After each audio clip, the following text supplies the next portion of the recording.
very warm welcome. You're watching Cameroon Today on Dash Television, where reports are coming in from the territorial corners of Cameroon. I am Nadine Mebounevo presentation, and I am in the company of Sandrine Babo. Hello, Sandrine. Bonjour Nadine Mebounet. Mesdames, Messieurs, bonjour. Les titres du journal.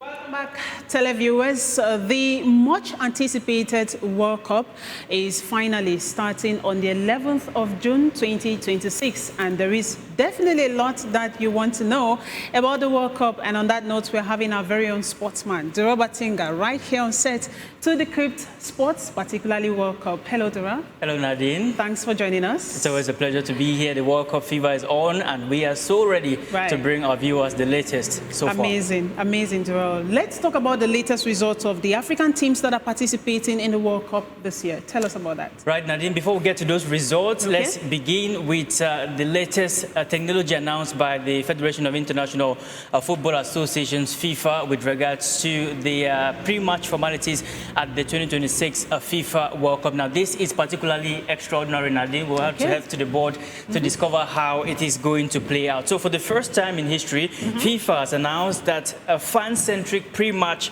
anthem ceremony of the World Cup will feature the entire squad of the various participating teams. Before, we used to have just the starting 11 of the teams placed at the touchline to sing the national anthem, the pre-match formalities. But this time around, FIFA says in 2026, the entire team will be present, and this time around, it will be at the center circle, not at the touchline like we used to see in pre-match formalities take place. Now, those who are starting, the substitutes as well, will be lined up on the center circle, and just see behind them the flag of their respective nations will be there as well. FIFA says the initiative aims to boost unity, emotion, and improve TV stadium views, and giving the pre-match formality a 360 visual spectacle.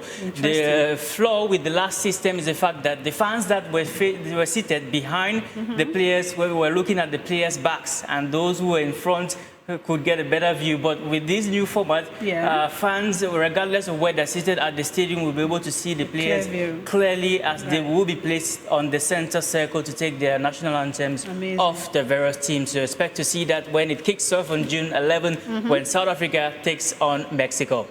Interesting, Duro. Now let's get back to the results of the African teams that are participating for this year's World Cup.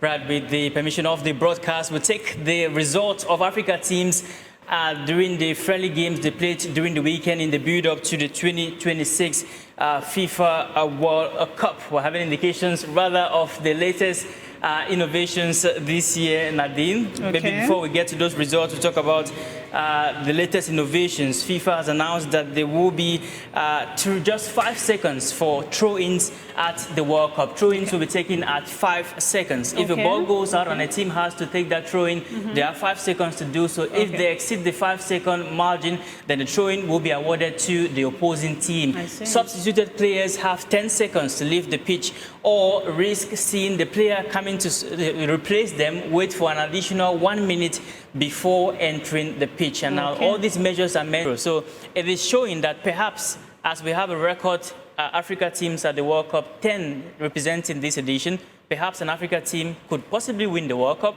or make it to the World Cup final. We will definitely see about that. I mean, it's starting in no time, so our viewers should know that Dash TV is right here to give every detail as far as World Cup is concerned. Duro Batinga, thank you so much for the update, and looking forward to having more in subsequent editions of the news. Right, Nadine, we're back tomorrow with more. Have a wonderful day, Duro. Dear viewers, thanks indeed. That has been Duro Batinga giving us information on the World Cup. And of course, you should know that we continue to give updates on that. Today, we've talked about the latest results of the African teams that are participating in the World Cup. We've also talked about how FIFA has introduced a centric pre-match anthem, and we've also talked about FIFA to implement new rules that will reduce time wastage and a lot more. But more is still definitely coming up as the time goes on. Sandrine Babo, On se retrouve demain pour une nouvelle édition du 12 sur Dash Télévision. Mesdames, Messieurs, merci de rester en compagnie de nos programmes.